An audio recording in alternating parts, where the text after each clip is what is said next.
Africa now has nearly 1,200,000,000 inhabitants. If the current population growth of 2.6% per year continues, the population of the continent should double in 35 years, and 1 in 4 people in the world will be African. This situation is a concern for the region, where economic growth in recent decades is slowing down the welfare of populations due to demographic pressure.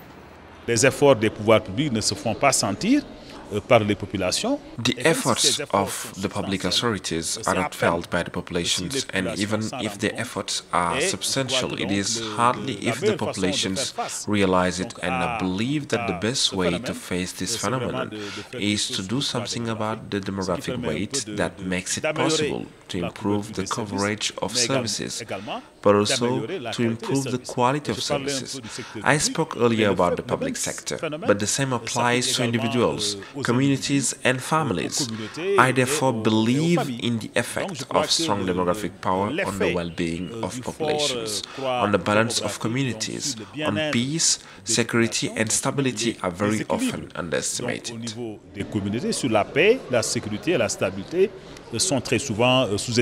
Africa is moving at a much slower pace than its potential because of the untapped size and capacity of its youth, which constitutes 60% of the continent's unemployed.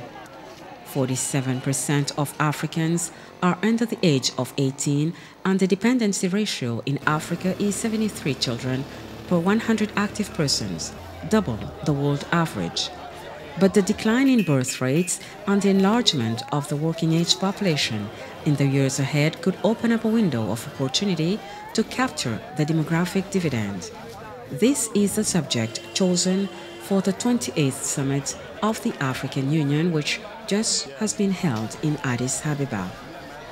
Africa is essentially young. If I take, for example, the case of Niger, more than 75% of Nigerians are under 25 years old, so it is the overwhelming majority of the population. It is quite normal for the African Union to this summit, because youth is the engine of economic and social development. Youth is the future of the continent. If we do not have good policies, the demographic transition will not translate the constitution of a demographic dividend. The best example I can give you is the case of Tunisia, where the demographic transition has been initiated for a very long time, where the size of families has been reduced without having a demographic dividend because the employment problem have arisen with some acuity. And it is no coincidence that the Arab Spring began in this country around employment issues. With the view to effectively devoting the year 2017 to the theme taking full advantage of demographic dividend by investing in youth, the African Union Commission set out a roadmap for achieving the demographic dividend on the continent. The Forum of African Parliamentarians on Population and Development recently met in Addis Ababa, Ethiopia, to commit to supporting this hemispheric agenda in their respective countries. They presented their action plan for 2017, which will guide national efforts to improve the living condition of populations, particularly in the areas of health, education and access to employment. Le Forum des parlementaires, justement, voudrait prendre au mot nos chefs d'État. The Parliamentary Forum would like to take the heads of states at their words. For example, on the Abuja Declaration, the 15% of the budget allocated to health, the Forum of Parliamentarians would also like to have ratified all the texts that our heads of state have committed themselves to acknowledge with respect, and as parliamentarians, they would like to make them accountable for their commitments, especially trying to get rid of all the texts that go against these commitments. And for our heads of state, and the most important thing is to increase our budget allocated to the health sector. Le plus important, c'est vraiment accroître le budget alloué à la santé. Fertility and maternal death remain very high in West and Central Africa, especially among adolescents. This phenomenon is due mainly to early marriages, the low rate of education of young people, and difficulties in accessing quality reproductive health services. In order to realize the aspirations of the continent, it will be essential to ensure access to voluntary family planning for women and girls to enable them to give birth safely, but above all, to be able to decide when and how often to have children. To explore the central role of family planning in the African Sustainable Development Strategy, the UNFPA, the United Nations Population Fund, in partnership with DFID, the British International Development Division, organized a roundtable in the capital, Ethiopia, to raise family planning in Africa to a higher level. The meeting was also expected to strengthen the commitment to reach 120 million girls and women with modern contraceptives on Horizon 2020 through the FP 2020 program. When I visit a country and I'm talking to that country about family planning programs, the first thing I ask is, do you have a budget line for family planning? If you don't have a budget line for family planning, you've not started. We cannot and should not, as Africans, wait until somebody else comes to pay for family planning and essential services for women and girls. That is essential service. That's essential service for our people.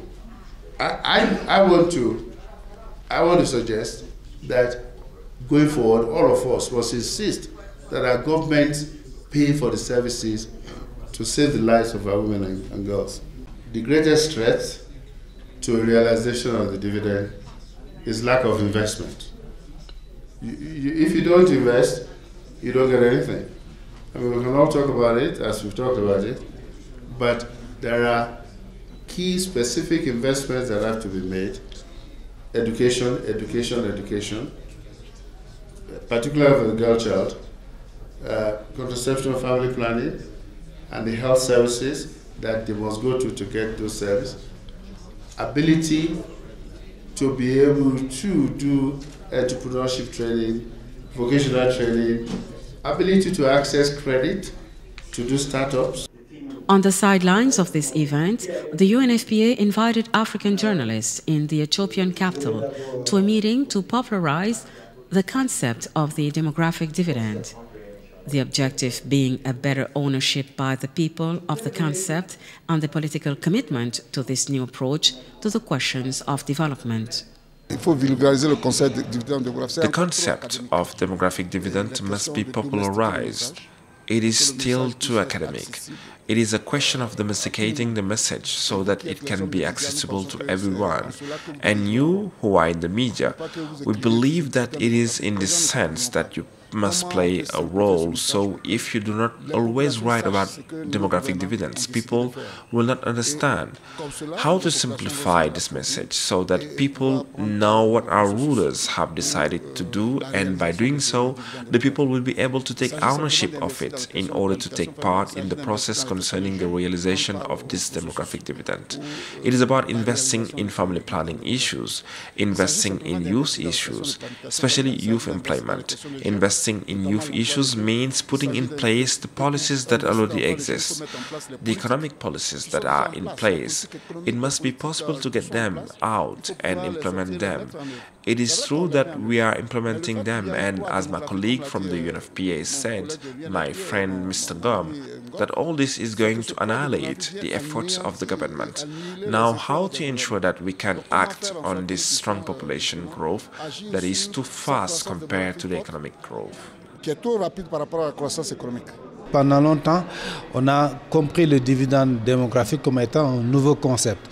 For a long time, we have understood the demographic dividend as a new concept, and as journalists, we have not benefited from the necessary upgrading in relation to this approach of demographic dividend, which is an excellent approach, if applied to the level of the different countries of Africa, which will make it possible to control the populations, but above all to enable us to have a quality in the education of our different populations.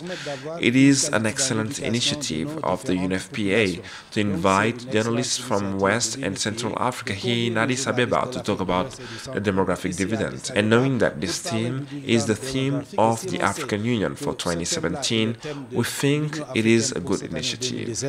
On pense que c'est une bonne initiative. Other people said we focus on peace and security, we focus on poverty alleviation. But to all of these things, if you really think about it, demographic dividend is really comes at the base of it all, I believe. So when you have a youthful continent such as Africa, the problems that come with that are evident with migration, with unemployment, with peace and security problems like terrorism, for example, So being able to gather journalists and explain to them what it means. At the end of these advocacy interventions, the African Union roadmap for the demographic dividend was symbolically presented to the heads of state at the opening ceremony of the 28th Summit of Heads of State and Government of the African Union in Addis Ababa, Ethiopia. In the presence of Antonio Guterres, the new Secretary General of the United Nations, African leaders recalled their commitment to work towards the capture of the demographic dividend.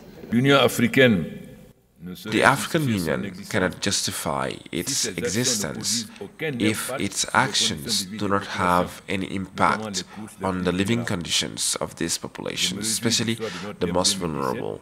I'm delighted with the 2017 theme, taking advantage of the demographic dividend by investing in youth. This is a timely theme that challenges us all, and we policymakers, economic operators, and investors must now be creative in making the necessary decisions and mobilizing the necessary investments for our youth, the first victim of this social time bomb that continues to grow day after day. Through this roadmap, African heads of state express their willingness to approach the issue of sustainable development in an inclusive and multi-sectoral way.